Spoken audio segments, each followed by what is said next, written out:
Terpidana kasus pembunuhan berencana Brigadir Nofriansah Yosua Huta Barat, Barada Richard Eliezer, dikembalikan lagi ke rumah tahanan Barreskrim Polri. Richard batal mendekam di Lembaga Pemasyarakatan Lapas Salemba, Jakarta karena faktor keamanan. Wakil Ketua Lembaga Perlindungan Saksi dan Korban atau LPSK Susila Ningtyas mengungkapkan batalnya Richard menjalani masa penahanan di Lapas Salemba juga atas rekomendasi LPSK dengan pertimbangan faktor keselamatan.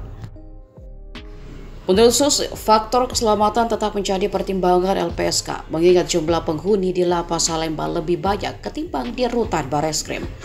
Dengan begitu, pengawasan dan perlindungan akan mudah dilakukan apabila Richard ditahan di rutan Barreskrim. Susi juga menyatakan bahwa ancaman terhadap Richard bisa muncul kapan saja, sehingga perlu dilakukan langkah antisipasi. Di lain sisi, penahanan Richard di rutan Barreskrim juga dianggap akan mendekatkan dirinya dengan instansi asalnya. Hal ini dinilai bisa membuat Richard lebih bisa menyiapkan diri saat kembali bertugas.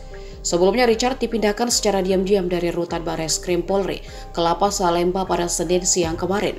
Eksekusi penahanan ini dilakukan setelah putusan Pengadilan Negeri Jakarta Selatan sebelumnya telah berkekuatan hukum tetap.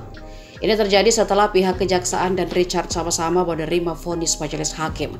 Mantan ajudan Verdi Sambo itu divonis 1,5 tahun penjara dalam kasus pembunuhan berencana Yosua.